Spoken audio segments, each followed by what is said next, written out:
2017 champions ট্রফিতে তাদেরকে আমরা হারিয়েছিলাম। ইন্ডিয়ার মতন টিমের এগেনস্টে খেলার নিয়ে জাকির আলী অনেক যদি ক্যাচটা নিতে পারে, ইন্ডিয়া বেস্ট টিম, আমাদের এটা মানতেই হবে।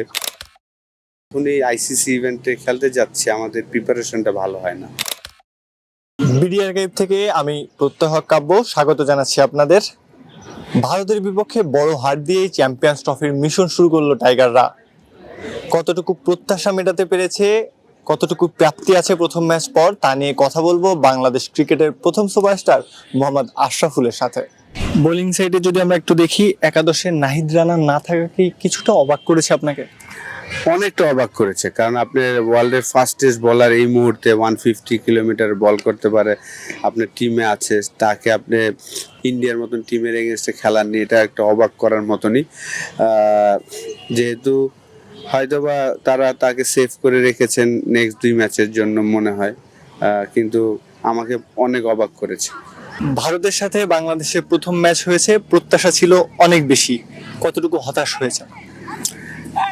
শুরুতে আসলে 5টা উইকেট পড়ে যাওয়ার পরে যেভাবে কামব্যাক করেছে জাকির আলী অনিক এবং তৌহিদ হৃদয়ের ব্যাটিংটা আমি বলবো যে একটা পজিটিভ দিক। বোলাররা চেষ্টা করেছেন, জাকির আলী অনিক যদি ক্যাচটা নিতে পারতো, 62 রান প্রয়োজন ছিল ওই সময়টা, ডিফারেন্ট বল গেম হতেও পারতো। তারপরে আমি ব্যক্তিগতভাবে অতটা হতাশ হইনি, কারণ ইন্ডিয়া বেস্ট টিম, আমাদের এটা মানতেই হবে। তারপরে আমরা 35 রানে 5টা পড়ে যাবে এটা আশা করিনি। এই জায়গাটা একটু আনলাকি আমি বলবো আমাদের ব্যাটসম্যানদের জন্য।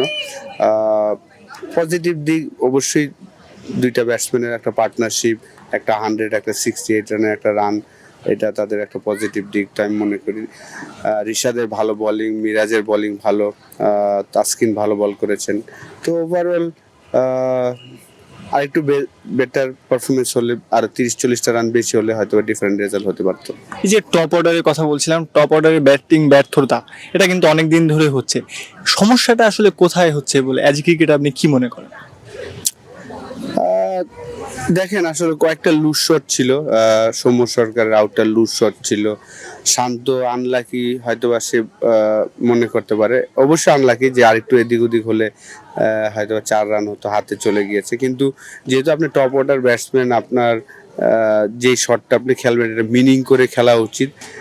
তো জাস্ট আসছে আর রিয়াক্ট করে আপনি শর্টস খেলে ফেলেছেন। এটা যদি নিচে খেলার চিন্তা করতেন বা উপর দিয়ে মারার চিন্তা করতেন তাহলে ভালো হতো।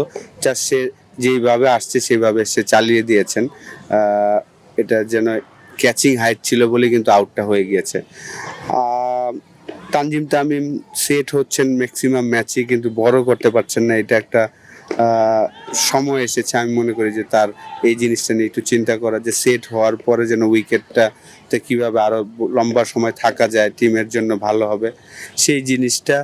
কয়েকটা ভালো বল ছিল, মুশফিকের বলটা অসাধারণ একটা ডেলিভারি ছিল। এটা আমার মনে হয় যে আসলে আমাদের যাওয়ার আগে টপ অর্ডাররা যে বিপিএল এ খেলেছেন ওই জায়গায় ভালো মানের বলার ছিল না বলে হয়তোবা এটা তাদের জন্য একটু ডিফিকাল্ট হয়ে গিয়েছে। আচ্ছা, একটা জিনিস যদি আমরা লক্ষ্য করি, ভারতের কিন্তু 8 জন ব্যাটসম্যান ছিল, এর মধ্যে 6 জনই ডানহাতি। এক্ষেত্রে নাসুমকে স্কোয়াডে আপনি মিস করেছেন কিনা, রাখা উচিত ছিল কিনা তাকে? না, আমি মনে করি না, কারণ রিশাদ চমৎকার বল করেছেন এবং তার কাছ থেকে আমরা 18টা রানও পেয়েছি। যদিও নাসুম ভালো ব্যাটিং করতে পারেন, কিন্তু একটা স্পিনার আমরা অনেক দিন ধরেই চাচ্ছিলাম এবং সে ভালোও করছে। তো সেই জায়গায় নাসুম না থাকাতে অতটা আমার কাছে মনে হয় না যে সমস্যা ছিল। একটা কথা যদি বলি, ব্যাটিং দেখে কিংবা বোলিং দেখে সাকিব আল হাসান দীর্ঘ সময় সার্ভিস দিয়েছেন, ওই জায়গাটাতে কি মনে হয়েছে সাকিবের কোনো একটা কিছু মিসিং আছে, বা সাকিব থাকলে হয়তো ভালো হতো, কিংবা অ্যাজ এ ব্যাটার হিসেবে কি সাকিবকে এবারের চ্যাম্পিয়ন্স ট্রফি স্কোয়াডে নিলে ভালো হতো কিনা? দেখেন, যেহেতু নাই এই বিষয় নিয়ে আমাদের কথা না বলাটাই বেটার। ক্রিকেট এখন আধুনিক হচ্ছে, আপনি একটা সময় ক্রিকেট খেলেছেন, তো এতদিন পরে এসে বাংলাদেশের উন্নতিটা দৃশ্যমান নয়। কি মনে হয় আপনার, ক্রিকেট পার্সপেক্টিভ থেকে চিন্তা করলে ভুলটা আসলে আমাদের কোথায় হচ্ছে? দেখেন আমাদের প্রিপারেশনটা ভালো হয় না। প্রত্যেকটা আইসিসি ইভেন্টে যাওয়ার আগে আপনি যদি আমাদের প্রিপারেশনটা দেখেন, আমরা চ্যাম্পিয়ন্স ট্রফিতে যাব তার আগে আমরা খেলেছি বিপিএল, প্রায় 40 দিন 45 দিন বিপিএল খেলেছি। টি-20 ক্রিকেট, ওয়ানডে ক্রিকেট খেলি নাই। এটা কিন্তু প্রিপারেশন হতে পারে না। এই কারণেই আপনার, এবং বিপিএল এর বোলিং মানগুলো যদি আপনি দেখেন যে প্রত্যেকটা টিমেরই 2-3টা বলার ছিল খুব লুজ বলার, যেগুলা ইন্টারন্যাশনাল মানের বলার না। তো আপনি ওইসব বলারদের এগেনস্টে খেলে যে একটা চ্যাম্পিয়ন্স ট্রফিতে খেলতে যাচ্ছেন, যেখানে আপনার 5 থেকে 6টা বলারই কোয়ালিটি বোলিং এর এগেনস্টে আপনাকে ফেস করতে হয়। তো সেই প্রিপারেশনটা আমাদের কখনোই, আমরা যখনই আইসিসি ইভেন্টে খেলতে যাচ্ছি আমাদের প্রিপারেশনটা ভালো হয় না।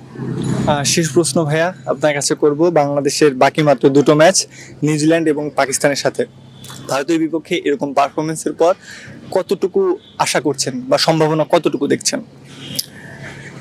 নিউজিল্যান্ডের সাথে আমাদের নেক্সট ম্যাচটা ডিফিকাল্ট হবে, কারণ নিউজিল্যান্ড খুব চমৎকার ফর্মে আছেন।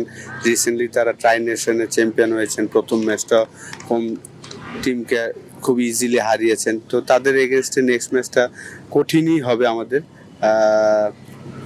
যদি আমরা আমাদের বেস্ট ক্রিকেটটা খেলতে পারি, একটা কনফিডেন্স দিবে প্লেয়ারদের। 2017 চ্যাম্পিয়ন্স ট্রফিতে তাদেরকে আমরা হারিয়েছিলাম, সেই পজিটিভ একটা জিনিস হয়তো সবার মাইন্ডে থাকবে। সেইভাবে যদি তারা ভালো ক্রিকেট খেলতে পারে তাহলে হয়তো পজিটিভ রেজাল্ট আসতে পারে।